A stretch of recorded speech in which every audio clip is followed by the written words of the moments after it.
ঢাকা বিশ্ববিদ্যালয়ের একজন শিক্ষক, তিনি রমজান মাসে বিশ্ববিদ্যালয়ের শিক্ষার্থীদেরকে বিশ্ববিদ্যালয় আঙ্গিনায়, যে বিশ্ববিদ্যালয়ে জায়গা দান করেছে একজন মুসলমান নবাব, যে বিশ্ববিদ্যালয় চলে বেশিরভাগ মুসলমানদের করের টাকায়, সেই বিশ্ববিদ্যালয় মুসলমানদের জায়গায় মুসলমানদের টাকা, বেশিরভাগ মুসলমানদের টাকা যেখানে, সেখানে সেই প্রতিষ্ঠানে কোরআনে কারীম তেলাওয়াত করা হয়েছে। তার জন্য শোকজ যিনি জারি করেছেন, তার শিক্ষার্থীরা যে কোরআনে কারীমের তেলাওয়াত শুনিয়েছেন তার কক্ষে গিয়ে, আপনারা দেখেছেন।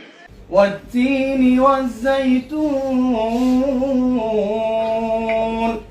وطور سينين وهذا البلد الأمين। অবাক করা বিষয় কি জানেন, এদেশের এক শ্রেণীর মিডিয়া এটাকে নিয়ে সমালোচনা করে বলছে যে জোর করে কোরআন শোনানো তো ঠিক না। নীতিবাক্য শুনেছেন? জোর করে কোরআন শোনানো ঠিক না, মনে হয় যে জোর করে আয়নাঘরে নিছে। যারা জোর করে আয়নাঘরে নেওয়ার বিরুদ্ধে কোনোদিন একটা শব্দ